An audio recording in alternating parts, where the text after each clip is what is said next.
Yes, I hear you. I hear you guys. We are ready. Hello, Atlanta. Back to Beverly Hills. So I understand you guys had some technical difficulties. Well, on our part, Lou Levy and his crew from Stratacom did it perfectly.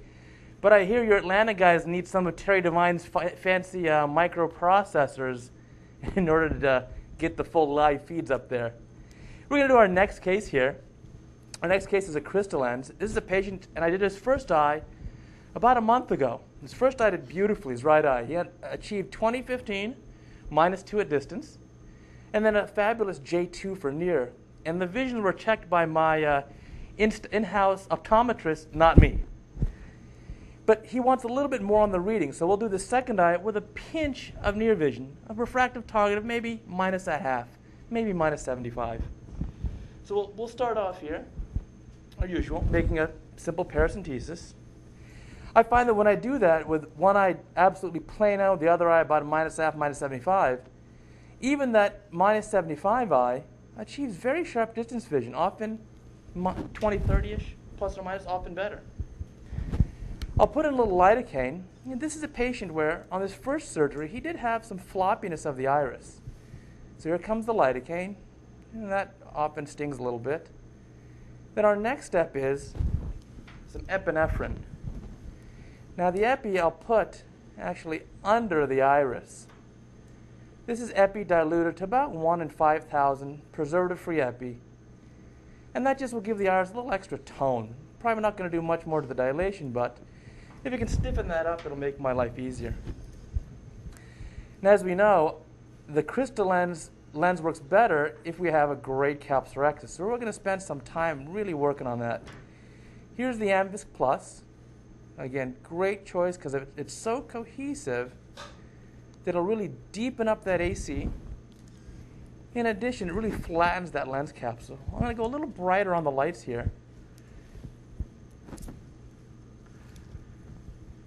And here's our main incision. Again, this is that diamond keratome. It's about 2 millimeters wide. So now I know someone's asking, well, why are you going to do phaco through a 2 millimeter incision? And you see how nice and square that incision is. Perfect. Why do phaco through a 2 millimeter incision when you're just going to enlarge it at the end to 2.8 to put the lens in? Well, I'll tell you, because there's a better sealing of the incision if you do phaco through a small incision and then slightly enlarge it. So here's our same Capsulorhexis forceps. We'll ease on in here.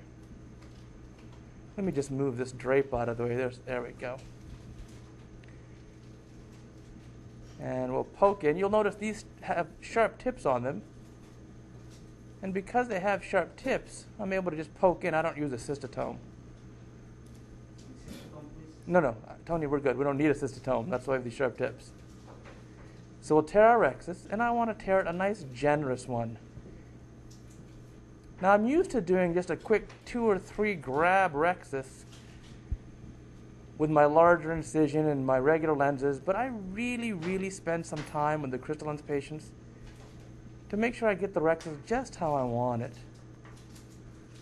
And we'll see that here. Jim, look down for me a touch. Perfect. And we get a nice, super generous rhexis. Now, it's okay if you need to when you're doing the rhexis. If you have any doubt, stop. A little more Amvisc Plus. You see how that nicely flattens it down? Always better to put a pinch more Viscoelastic. Take your time. Just make sure it turns out well. When you see the real superstars like the Whitmans and the Devines and the Lindstroms operate, and truly the Bragamilis operate, they do things a lot faster and more efficiently than me. But I'm a regular guy. And I achieve a big success in my practice with this lens, and I'll show you why. So there's our nice round rhexis. It's probably around the 6.5 size, maybe even a pinch larger. We'll do our hydrodissection here. And I'm going to try something a little different for you guys. I'm going to try to bring this nucleus part the way out of the bag. And then once it's partly out of the bag, we're going to chop it in half. A little tilt and chop, if you will. So there's our nucleus. A little hydrodissection's done. Now I will put some more OcuCoat. This is the dispersive here. And that's so that we can protect our endothelium further. There you go. Perfect. So as soon as we put the phaco probe in the eye, here's where I'll really make use of the dual linear. So in the dual linear, let's get that phaco sleeve on here, and I'll explain it. Please put that on there. So while Tony is preparing that for me, on our foot pedal, I'll start by going down straight on the pedal. But when I want to really get a good purchase on the nucleus to hold it for chopping, that's when I'll yaw my pedal over to the right. And on my settings, you can program what you like. On my settings, that's like a turbo vacuum, even more vacuum. Thank you, Tony. We'll take a look here. Let me just adjust that sleeve for you. Perfect. Now I want to also say a big thank you to the B&L team. I know Abby and her team really put a tremendous amount of effort into this. There we go. And that looks like a pretty good setup on our phaco needle. So put this in the eye. I like to also use the same chopper to lift the incision up. And now we'll, as soon as we get in here, yaw to the right, phaco in, chopper behind, and 2 halves. First half I push in the bag, and the second half I bring up. And now you'll notice I'm going to give a minimal amount of energy. The energy settings are super low. I have learned from Terry in his summary of those studies to use this high pulse rate in order to get that better followability. And you'll see, I'm going to turn the light up brighter for you guys so you can see it a little better. So the first half is here. We're taking it out now. The followability is superb, so I don't have to really chase the pieces. They stick there on the tip. This really has done a lot to eliminate chatter. Look at the piece on the tip, and as I give the energy, they stay right there. I don't have to chase anything. They come to me. And we take those down. Perfect. So buzz into this piece here, bring it up.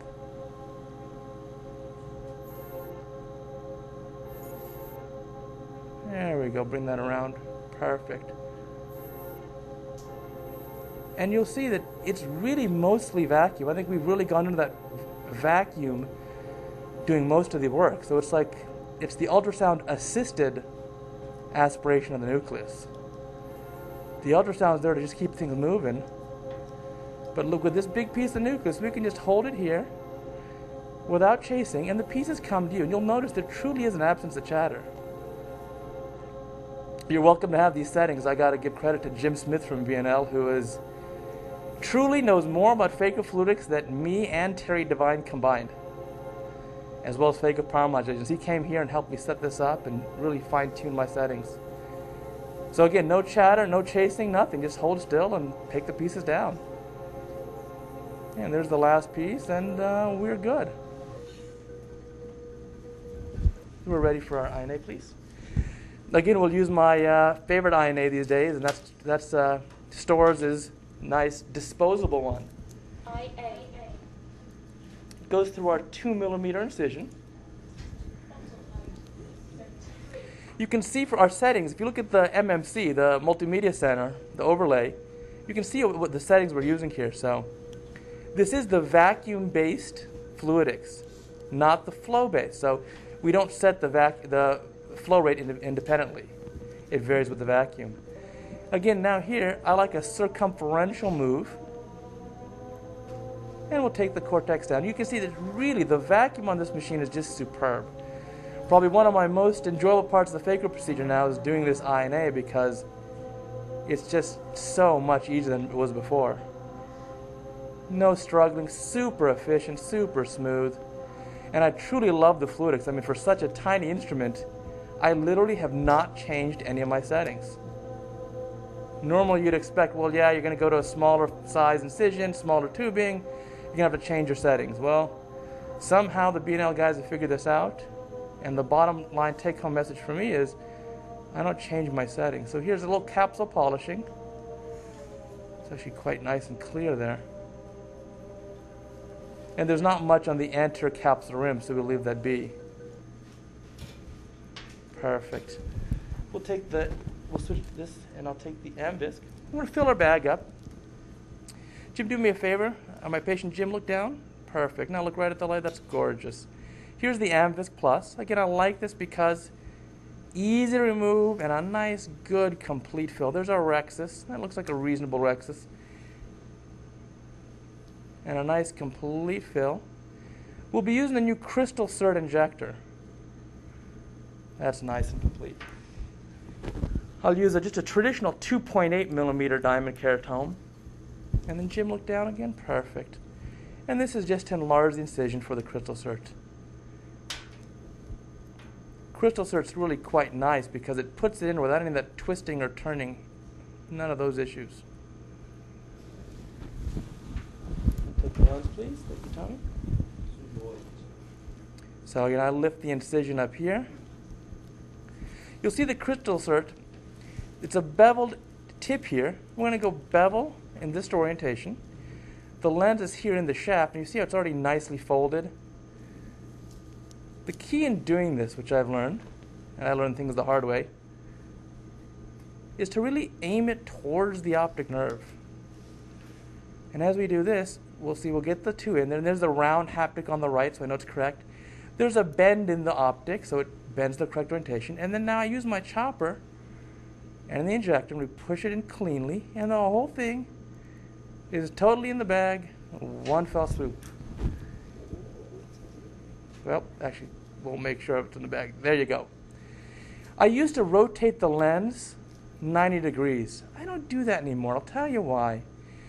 I think I never saw a difference whether I rotated 90 degrees or left in this orientation. So these days I leave in this current orientation. One thing I will do, let me take your squirt bottle, Tony, please. Let me squirt off some of this viscoelastic from the eye. One thing I will do is that I will hydrate the incisions prior to removing the viscoelastic.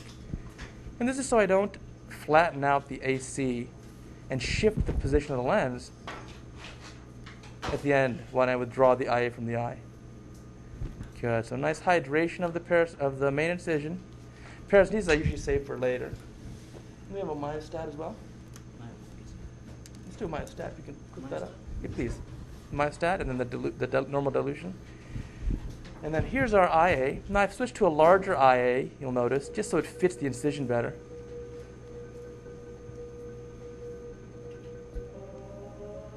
Good.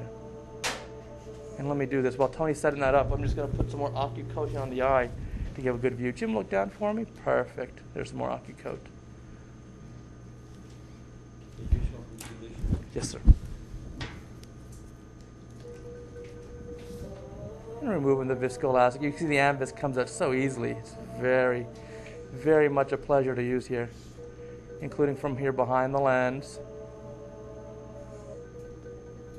And because it comes out so easily, I find that I don't have to dwell in the eye too long with this. You can see the rhexis is a little bit larger than the optic there, which is good. And we had no issues because of that epi with Jim's floppy iris. That looks great. We'll hydrate the incisions a little bit better. I think a lot of people have found success with this Crystalens. It's not that much of a different technique than what you're used to. And in my own practice, it now counts for the majority of all lenses, not just a majority of premium lenses, but the majority of all lenses I put. I will use this cannula to make sure the lens is posteriorly vaulted and the foot plates are at the capsular equator. And then Tony, I'll take this. This is mine also. Yep, and we're going to zoom here at the end and give you a nice beautiful shot here. Here's a little myostat. This is a trick I learned from Dick Lindstrom. Thank you, Dick. It's made a big difference. Just a pinch of diluted myostat at the end of the case. And now we'll finish hydrating the incisions here. And I'll show you just one last thing. We'll check our incisions. I'll take that tetracaine on a Wexel, please. And then you can see how this lens truly, truly is posteriorly vaulted there in the eye. Here's the tetracaine on the Wexel, just to make my patient happy.